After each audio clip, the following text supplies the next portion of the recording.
Praise the Lord, everybody. This is Elder Adrian Heyman, and I had a thought, and this is one of these thoughts that are going about, or my thinking, depending upon the various things that have been going on in this country. So this is not what I was doing earlier, which was dealing with the Constitution, but this is what we're going through right now. And I think that the idea of racism against certain people, and I've been hearing this case,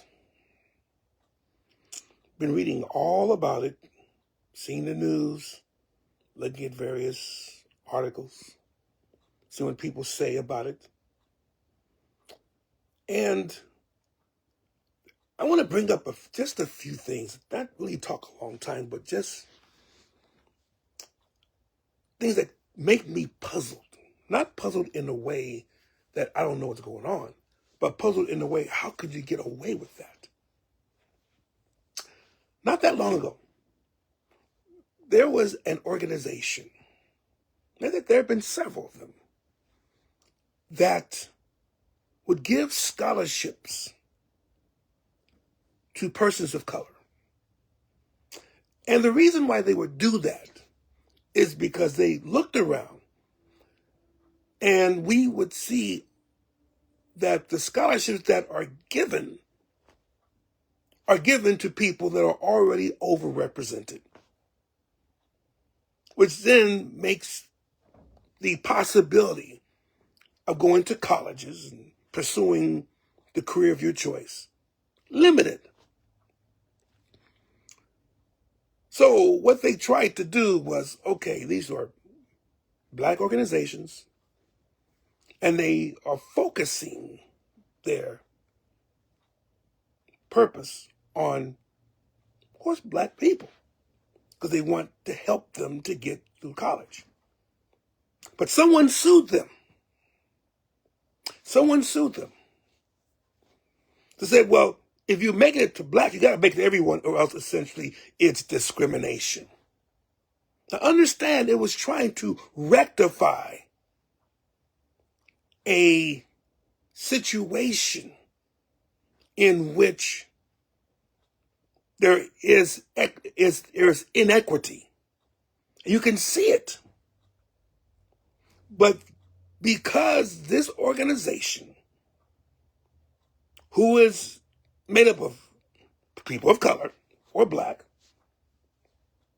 wanted to give a scholarship to a person of color who is Black, they sued. And in this environment, of course, they won the suit. So because now you had to open up to those who would normally get scholarships somewhere else, they decided not to give any money. So it essentially turned off an avenue for a person who would be normally disadvantaged to get to a particular position. And to those people who feel as though, and I'm talking about we, means me, those that look like me, that we have more rights than everyone else, that is that's a dig right there. Because if you look at it, you look at all the statistics, you look at all of what is seen, that the people who are most represented as being successful, having good lives, whatever, there's only one. I mean, it's overwhelmingly, and again, it doesn't necessarily have to always fit the same, but essentially,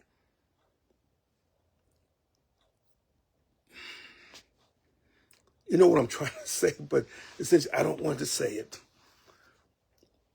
But the key here is saints of God. Because really, was simply saying that to really be able to bring forth this. The term DEI has been used in a derogatory manner, saying that the people who are hired, who are admitted under such policies, by definition, are not qualified. And no matter what anyone else says and how they choose, that particular idea just sticks in the mind.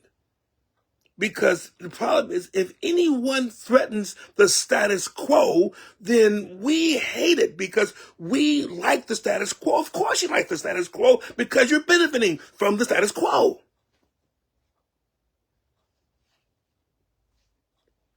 But those who have been victimized by the status quo have no remedies. And it's not like anyone cares. Look at South Africa, just for a moment. You have one group owning 70 to 80% of the land, although they make up maybe 7% of the people. And because their ancestors took the land, stole the land, same thing that would happen here. Took it from the Native Americans, had them go in these places called reservations that were probably the driest, least fertile of all the areas. Because they took all the good land and pushed them to the bad ones. Now you can live there. Wow, thank you very much. Of course, you can't change nothing now because we got all these people here. But the idea is that history does play a big part. And we cannot lose history. We cannot, and they call it critical race theory. It's just saying that essentially that certain things that have happened, it wasn't fair. And not to blame you, not to blame anyone else, but to say it wasn't fair. So let's look and see what mistakes were made so we don't keep on making the same mistakes. That's all it is about it. I'm very open-minded. I believe racism goes both ways. I believe people of color have had racism. Now, it may not hurt as much. That's the key. It may not hurt as much because you can go here, there, and everywhere. But there is racism present. Now, however, that's the key now. The racism that some of us perpetuate against others, unless it's violent, it doesn't necessarily hurt the targets of racism as much as the traditional channels of racism have been towards people that look like me. And that's why the DEI came into being. It's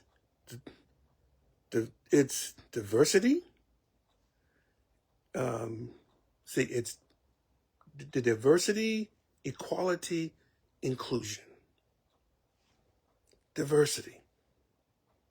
Diversity just means that's not just people thinking of one way of doing things. That's how we got in this trouble in the first place. Everyone thinks the same way, and you get people that think like you, that look like you, that act like you, and you don't consider others who may be just as qualified or more so, but because they don't look like you or act like you, they're excluded. And therefore, you have this groupthink that stagnates the entire system that we're in. Diversity, again, done correctly. Not dealing with getting people that are underqualified, But between those who are more than qualified, then you're not always getting the person that looks like you, that talks like you, that thinks like you. And maybe you need someone that thinks outside the box. That's who you bring in, those that think outside the box, possibly because they don't look like you or act like you. Equity, you can see equity. What is equity? Make sure everyone has an equal chance. And that's the thing.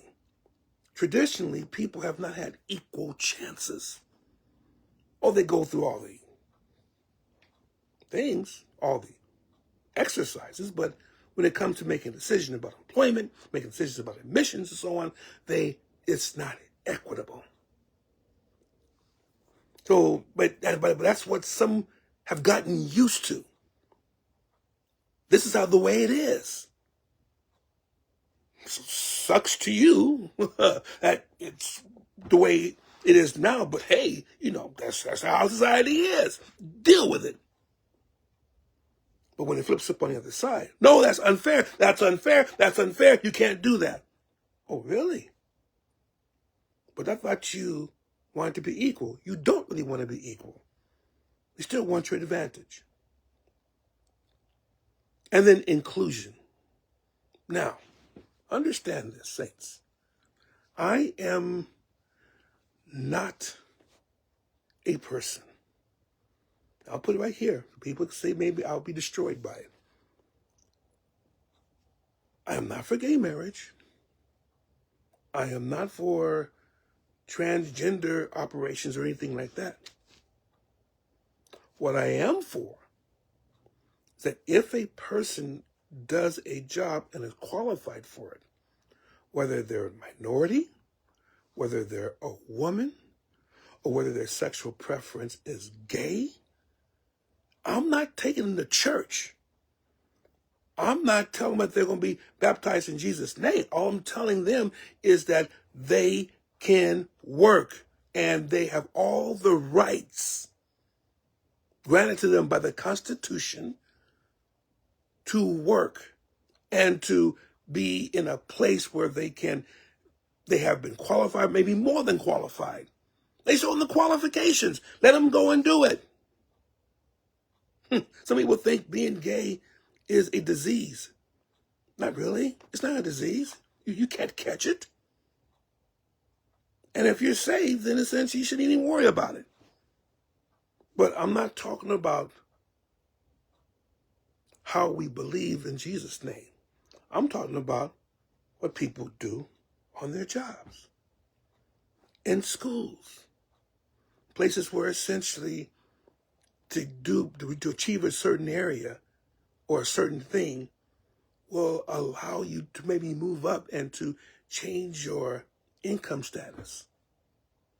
And that's something that we have supposedly treasured for everybody. But obviously, that's not the case.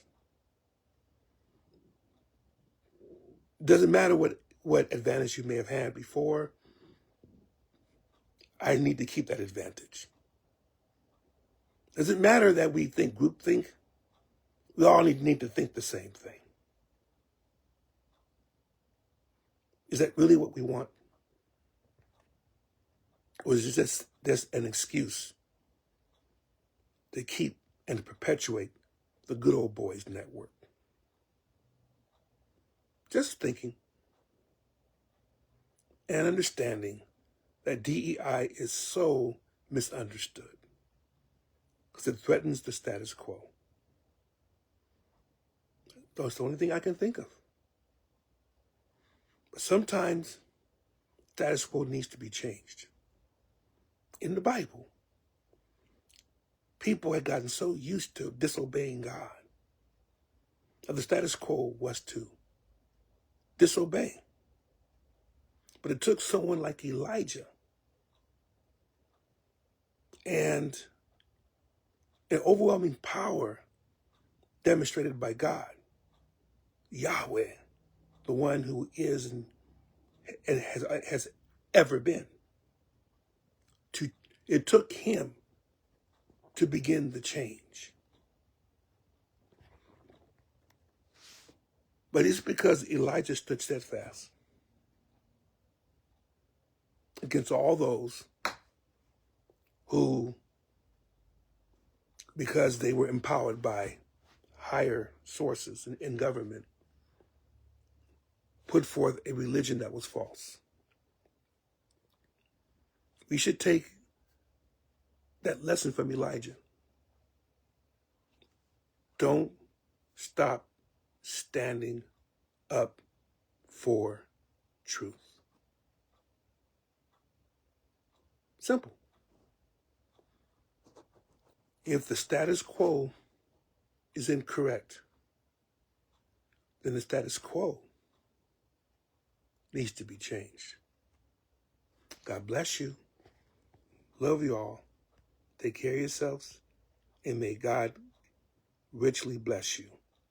In Jesus' name.